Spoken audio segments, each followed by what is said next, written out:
Hey guys, welcome to another episode of Talks with Rory with your girl, Rory Just Rory. So tonight our topic is a little switched up. It's gonna be different. We're gonna be talking about relationships tonight. Not toxicity anymore. We doing relationships. Tonight our topic is relationships with damaged people. Why don't they come healed first? So tonight our guest is going to be my friend AR Bird. AR, yep. Support his podcast, guys. He has a podcast called Air Dialogue. It's really good. Check that out.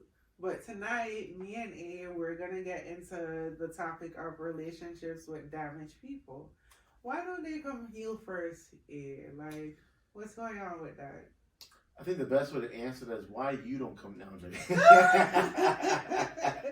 That's a good question. Why they don't come healed? I mean, I think that just comes with having to work on yourself. Working on yourself is a lot of work, and I don't think most people want to go through that because that could actually be a lot more. That could be a lot hurtful. Unraveling all the trauma, or whatever you've been through, so. Some people call it shadow walking. Shadow walking. Okay. Yeah. And apparently therapy is a form of shadow walking. And they would have to give up drinking, smoking, at least for that time being. Drinking, Addictions smoking, overall, whatever yeah. else they got going on. Even they have to probably stay abstinent for a while, to get away from that emotional sexual thing, You would think as adults, like, these things are easy to let go of. I feel like as soon as you indulge in it, it becomes like crack, It's so hard to get rid of. And I've lived it where there was a point where alcohol used to be my go-to. Wine, champagne, hard liquor, just because I was trying to deflect and avoid what I was going through in my life at that point in time. But over time, you realize that it's just an indulgent. That's something that you're participating in just to deflect, And once you get in that mindset, it's so much easier to just delve into other things, But how can we identify who a damaged person is? A black woman. No, I'm joking. Cool. Of someone that's toxic, right? All right. So if my man is using an addiction to make himself look presentable, and I accept that, what could happen in the possible future? You become a crackhead. Me or him? You become addicted. You're gonna be, Eventually, you'll probably indulge in it, or whatever the case may be, he'll mix up in your shit, whatever else you're doing, Sometimes you just gotta get far away from that. Yeah, you gotta get far away from anything that's gonna deter you from your goals, unless your goal is to be a junkie. So who is a damaged person, really? I think we're all damaged. I think we're all living in New York City. I think we all have PTSD of yes. some form, but I think that some people are damaged. They want to put their damage on you. I think we'll all have issues and we're all damaged. But some people, most of us, are just dealing with our own damage and going by life that way. But I think people want to throw that on someone else. Like these bitches that be in my DMs every fucking day. Every day asking for money. Asking for money. They ain't even offering a pussy. I mean, I won't pay for it, but there has to be some sort of, come on. Have they ever? They offer pictures and just, I don't know. It sounds like a setup. It sounds like a setup. Hey, come meet me. No, we ain't doing that. No. Does this meeting come with an STD kit? Right. That's a big fact. So and I think that if you just scroll on social media itself, attention is a new currency. Not just for women, with men too, but attention. People are doing wild shit. People are doing more and more crazy stuff for attention, and people have an argument with their spouse or their partner, and they're going live. I just seen this woman. She went live telling all her man infant business. Okay. Excuse me. What the hell? really bad business. I mean, all the stuff that he does, even incrimination, right? The next day they all lovey-dovey and shit. Weird. That's just no. Like, why put your partner out there if you know you're gonna take them back? Because you look more stupid than him. Right, because I understand people need to vent, but that's what close friends and families are for. Yeah, yes, but you even gotta be careful telling your families, because That too. I think with the family, you'll forgive them, but they won't. Yes. Someone told me they punched my sister, they beat my sister up. I'm not forgiving that. I'm not forgiving that. But yeah, exactly. Yeah. I've been at that point before where even recently, my recent ex, like, well, my mom will not forgive what they put me through. My mom will not. And that's why I love my mama. Like, she just don't let certain things go. Like, I will, but she won't. She won't. Yeah. And my sisters are like that too. That's why I have to be like, stand 10 toes for them sometimes. And you're like that with them, right? Yes. Exactly. So yes, whatever they stand on, that's where I stand on too. So yeah. Yeah, that's why when it comes like venting, I mean, unless it's something serious, but if it's not that serious, you gotta keep it to yourself. Go for therapy. You know, someone that you're paying that will not tell. Therapy is the best option. Yeah. That's what I was gonna ask you. I was like, what implementations can we take to address like red flags that pop up when you're dealing with a damaged person? Because there has to be red flags. That says a lot. Yeah. You know, in the beginning. Like my recent ex, at first, I couldn't pick up on a red flag. There was nothing. First 3 months he was perfect. But after that, it was the ghosting and the excuses and the rescheduling and stuff like that. You start asking questions. What's going on with you? Yeah. You know? And then the gaslighting. So, you wonder, like, is this person interested in a future with me, or am I just a bystander waiting for my turn? So there has to be red flags with these damaged people. I mean, you so even right now, you still don't see any red flags at the beginning of the first 3 months. You still don't see any. No. You think you asked the right questions? That's what I'm wondering. You still don't know if you asked the right questions? I felt like I was elaborating on what I was seeing. Okay. And I was getting just the turnaround.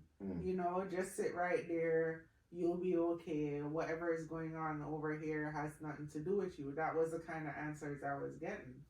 Oh God. Okay. Yeah. Because it's still the early stages, right? Yeah. But it made me wonder, and I started feeling like there was a reminiscence of me being with my exes or certain exes that would do the same things. And then I started to say to myself, you're reminding me too much of a certain traumatic ex. And that's where I'm like, now I have to do pop-ups. Now I gotta show up, and see what's going on. And I hate when scenarios like that get me to that point. Because when it gets me to that point, that's when women will say, that's when the crazy bitch come out of me. Yeah. You understand? And nobody wants to be in those shoes. Like, just talk to me. If I ask you questions, just talk to me generally. Yeah. Tell me what's going on. You're busy, you're not busy, what's going on? Don't gaslight me, don't spin me around the block or throw me on the corner and then hope that when you come back I'm there. No. But what red flags does a person look at and say, you know what, this person is damaged? What red flag they look at? I think I can start off with thinking of me. I look at how you interact with your family. I look at do you cook and serve food on paper plate? No, but I mean, I think for the most part, I look at, even at my job, I look at how you treat the people who you don't, who you believe you can never gain from. Right. The janitors, stuff like that. The people that's like, if you're on But whatever they're the level, most knowledgeable. they're to the be ones. surprised. They are the ones that's there the Surprising. most. Yes. They've been there for the longest, and they know everyone. Yes. And just because they're a janitor, just because they didn't take the opportunity themselves to move up, doesn't mean they can't give you the opportunity because they know do it, people. Yes. And I really experienced It's that. all about investment of time and energy. People trust their word because they've been there for so long. They had a job for longevity, even though it's not made to be the level that you want to go, but that's the level that they're at. And people from the high up knows them. Yes. And I've recently kind of experienced that, where the person from high up went to someone that does cleaning to ask them, but anyway. And that was determined on me, to move forward. So, yeah. Well, a red flag for me, oh my gosh, anything that sets my anxiety off. I'm sorry, I can't even say anything else. Yeah. My anxiety is like what do you call that? Women's intuition. That's my anxiety. Yes. Don't rub your face. Yes. That's my women's intuition. Once my ringer is going like this, something is off. I just can't pick up on what it is as yet. But when I do get it though, it's a problem. It's a problem for anyone. Can I ask you a question? Yeah. Okay. You see my recent post about the intuition? Yes. Okay. That's why I said that. Yeah, I felt that. I was like, So let me ask you, right? Yes. A woman intuition works really well when she thinks her man is doing something that he's not supposed to do. Not necessarily. But that's what y'all claim, right? That's your intuition. Yes. But where is that intuition when you're not treating him well? Where's the intuition when he's not emotionally stable or whatever the case would be? That's why I said most women. Because some people, I'm not going to lie, not just women, but men too, they're very one-sided. Very one-sided. They see things objectively only when it objectively works for them. You understand? So, like, let's get into it. So, women overall with women intuition. Women intuition for most women work when they can say, hey, my man is cheating and I can pick up on it. His drawers look different. Now he's washing his own laundry. Now he's taking showers before he come to bed. All of those different type of things. But you never look at what's going on in that man's life for him to do what he does. For example, my ex, my recent ex, and I will talk about this a lot because it's the current example for me. So my ex, when he started presenting red flags to me, I started sending paragraphs, and the paragraphs weren't to disable him from being the objective man in my life. The paragraphs were more like fillers and feeders.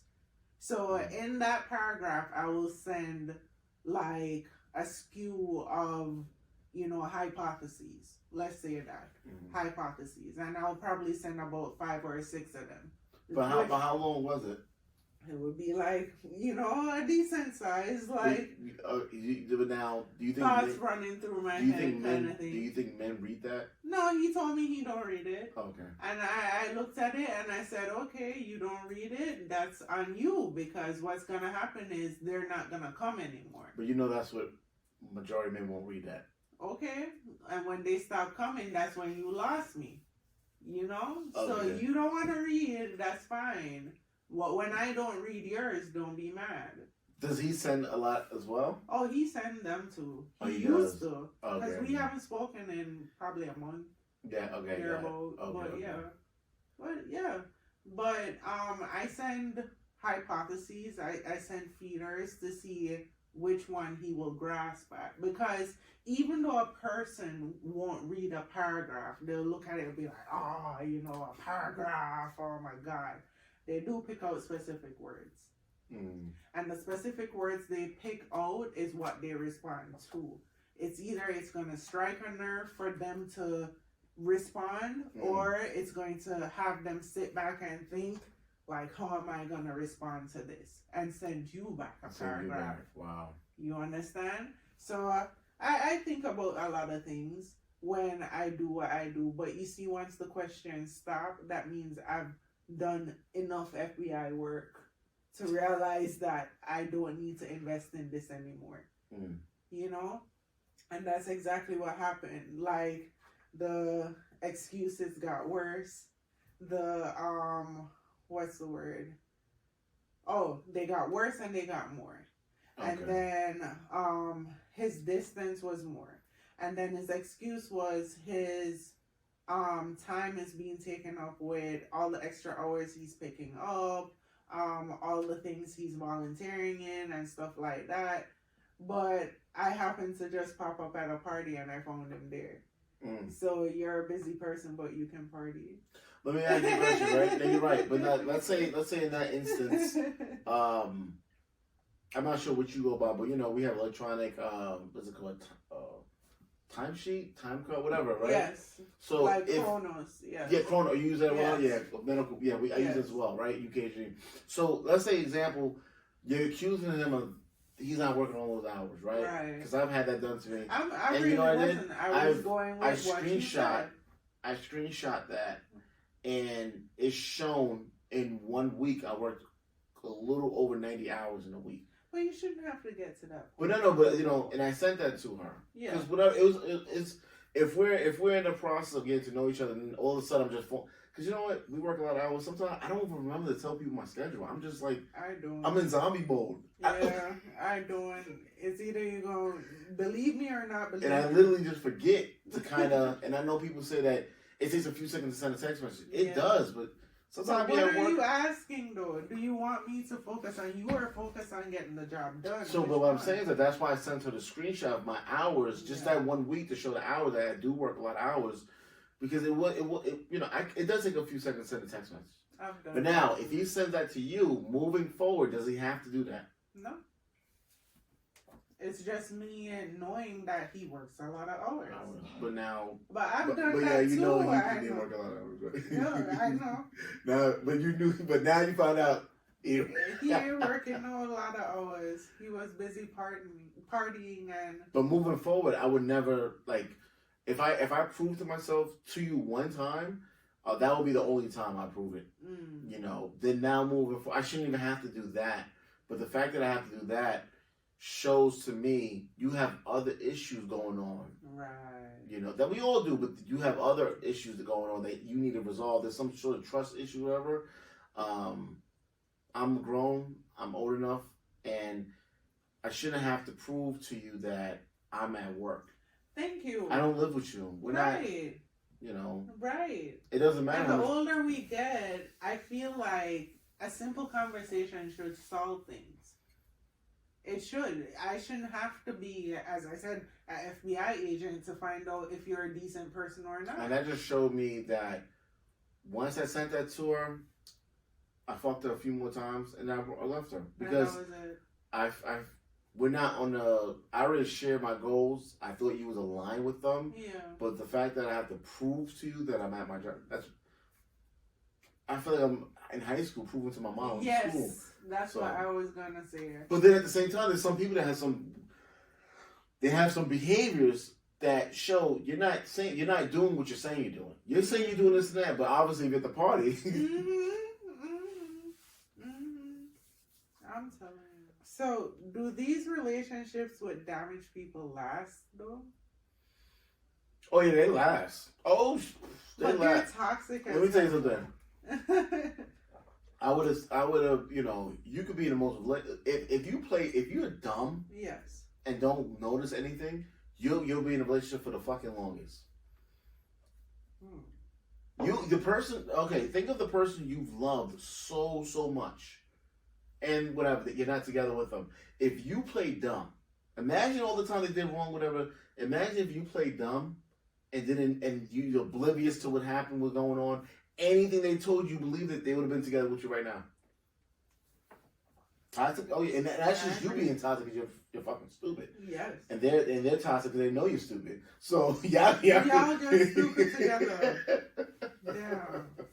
So I think people, they do work out, and then on the other side, it's too toxic where it's violent or yes. I don't know. I've been down that road. You know. Ooh, memories. I was a young bird right there. Best word to use, bird. So, why do damaged people refuse to seek help or get therapy? It's like a drug addict. No, it's like a person that has mental illness. People with mental illnesses, they don't think they're ill. Some of them. So a lot of them don't think they're ill. A lot of them don't think they're ill. They actually think that something's wrong with us. So because they think they're normal, they believe taking the medication denormalize them. Is that a word? Who knows? It sounds good though. Denormalize them, right? Yes. So because of that, they won't take their medication. That's why a lot of times they run around acting all crazy because they're not taking the medication. Once they get off their medication, or they, now they're going to reverting back to this uncontrolled mental illness. So, right. I believe that's just what it is. They don't see it as being a problem. They actually view everyone else like a problem. That's some level of crazy, though. That is. Just look at your social media. Look at Sexy Red. Soon as Sexy Red it's crazy. She gave birth. I don't know if it's the same day or the next day. I think it's somewhere around. She definitely gave birth, got her hair done, and she was throwing. First of all, whatever hospital that was, it should be shut down. There's no way you should be able to record and put someone's hair. I get it when you give birth, the door is shut, but there should be no way that someone's able to put a weave extension in your hair with a newborn baby in that room. That's true. There shouldn't be, when you give birth, they don't want no lotion. There's a lot of chemicals they don't want the baby to inhale. Be exposed to, yeah. So, yeah. I don't know what's going on, but that's, yeah, so she takes that. Yeah, she is part of that whole. That's Sexy Red, though. Yeah, that's not sexy at all. Oh shit, red's your favorite color, right? But come on, that don't mean anything. So if you're working on your own healing, would being with a damaged person throw off that growth, though? Yeah, because most damaged women have good pussy. Facts. So they say, right? Facts. Yeah, I think so. I believe it depends on what it is. So sometimes some people, they help each other. They may be damaged, but they realize that and they help each other. But when is that too much? Like helping? Because at some point of it, whoever is helping the damaged person, whether they're both damaged, but one is more than the other, it's enabling.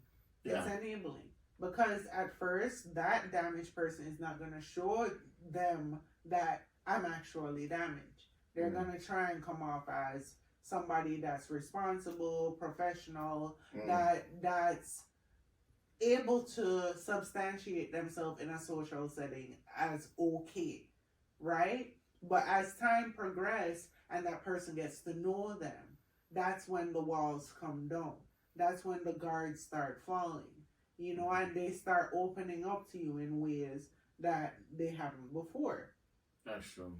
So in the interim of it, they present who they really are behind their addictions. Why the weed is never enough. Why the alcohol is never enough. Why they're using other products in order to get by, right? And in accepting it though, right? Because you have to accept it at some point in order to help that person. In accepting it, are you going to, and this is where you have to ask the question, are you going to enable it by doing it with the person and then pulling them out of it? Or are you going to say, no, it's not for me, but let's work on it together? I think you gotta get away from that person because you, especially in the beginning stages, you like the drug addict. You like the turn up, or you like the person whoever has these issues, behavior issues. That's who you fell in love with. You like that. You don't know the version of them being sober, Right. or you don't know the version of them not stealing, or you don't know the version of them doing the right thing. You never met that person. Right. You only met the person who is going through this sporadical of lifestyle. So, can you help it? How would you know? You don't know you only know once. You only know that side of them. You don't know the good side of them unless you go to like the childhood pictures. You don't know them. You just don't fucking know them. You know. And mom's always gonna say, "My son's a good kid. He's a good kid. Yeah. Release him." No, he's no. He's yeah. So moms always do that. Mom's always.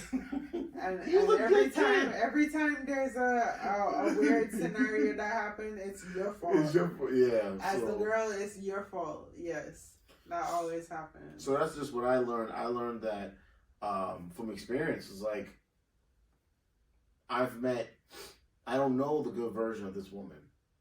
I'm saying she's a good person, but how do I never met her. I only met her. The only version of her that I know is the one that has all these kids, lying to me, other father, baby father, all this different stuff. On government assistance. I don't know the supposed good version of her. No. See, this goes She's to a hoe. my question though, how do we identify the red flags of damaged people? Because they gotta show something initially. They gotta show something. I believe so. I think also I believe once you come to a point where you've healed yourself, Yes. It's I easier think to pinpoint. it's really easier to pinpoint. You just there's a certain level of character you only tolerate. You don't tolerate. You just you won't tolerate. When that stuff comes around, you just know up front. You'll know. Like some women will get with men that don't have a job. How? Like once you go through that several different times, Yeah. it's time to. I always say the first date needs to be like a background check or something like that. I don't know, something like that. Some people do that. See, I don't know what to say, but you pick him up from work one day, take him to. I don't know what to tell you. Get a copy of the pay stub. He can block whatever out, but something needs to be done. See his work ID. But something needs. You can't keep falling for the same okie doke. Right. I make 6 figures. Right. Or you can't come to my house because I have family. My mama's there, or whatever. Do you think someone who lies about their job title, that's a red flag? Lie about their job title? I think, yeah. Yeah. Why you lying about your job title? I don't know. We all struggling. So we all struggling. I don't know, like, we all struggling, so I don't know. Yeah, I think, that's really bad, especially with if a man does it, he's supposed to be the leader, he can't accept where he's at in life, who he is, where he's at. He can't accept the mirror. That's right. Yeah, he's not confident enough. I think, yeah. Well, what do you think of that? I just lying think about your job title. it's weird. I'm the CEO of the NBA. I'm telling you.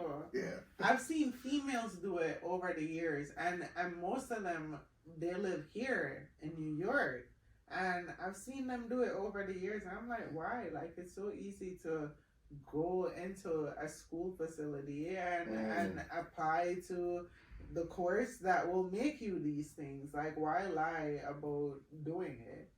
Wow. There's no progress in that. No. Because people can ask questions and find out what's going on. That's true. And you don't know who knows who, right? Exactly. So why do damaged people refuse to seek help or therapy? Too much. I think it's too much work. Too much work. It's too much work. It's easier to be. Burden. how easy is it to have all these issues that you need to work on, but you can simply just get high? Like okay, so let's say me and your coworkers, and normally you say something, I'll snap, but I gotta catch myself and work on that, or I can just get high and not have that reaction. Mm-hmm. I can get high and just go through a whole work day and just be Yeah. and just be real mellow and just.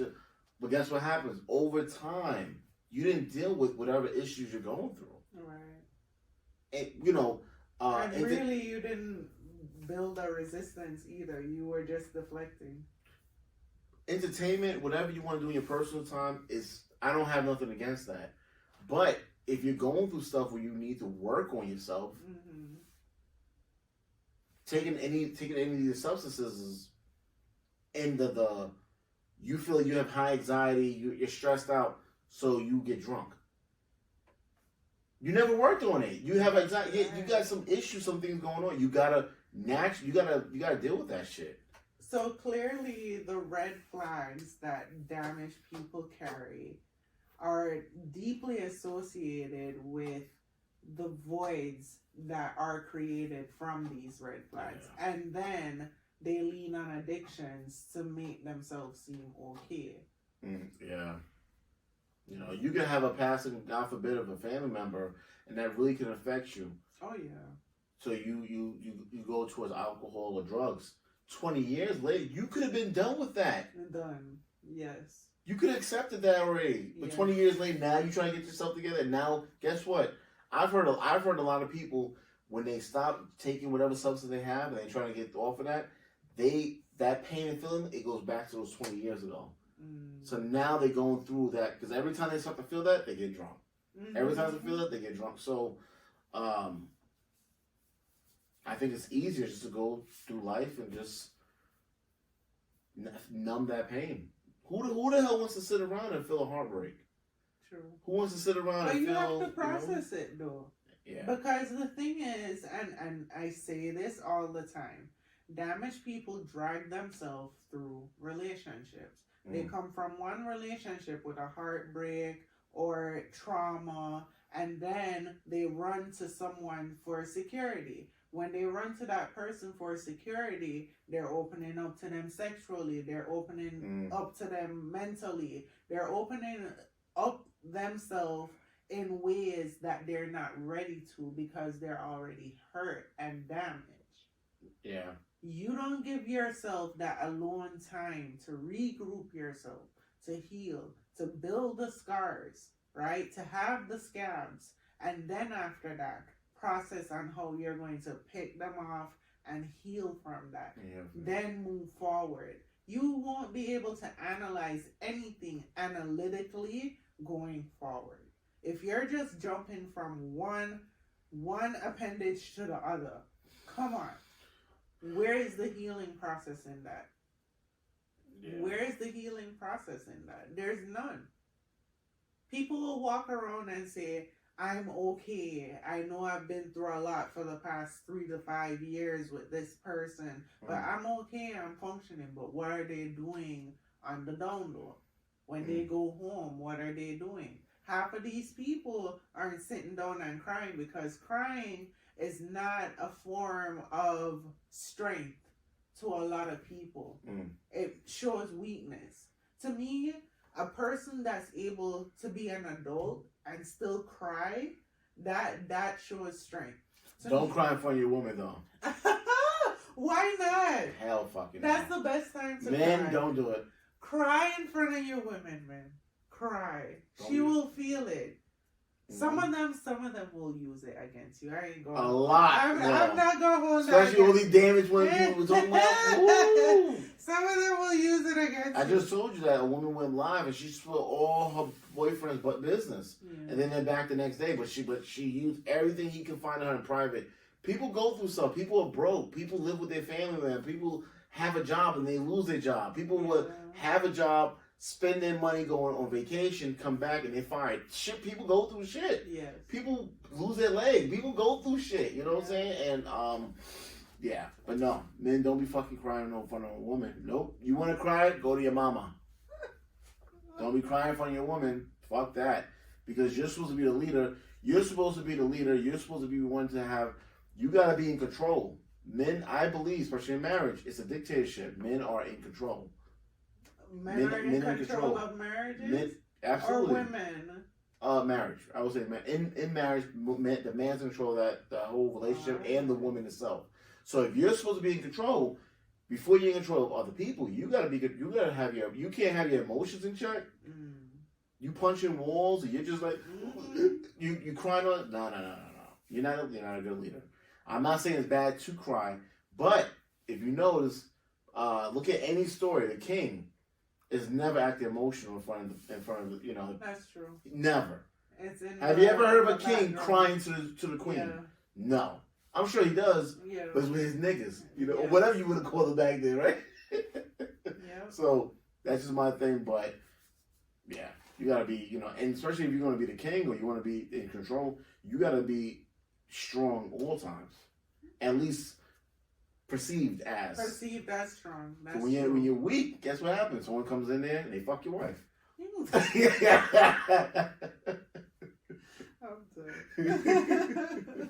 He's crying. All right, I'm gonna fuck his wife. That happens. That's so funny.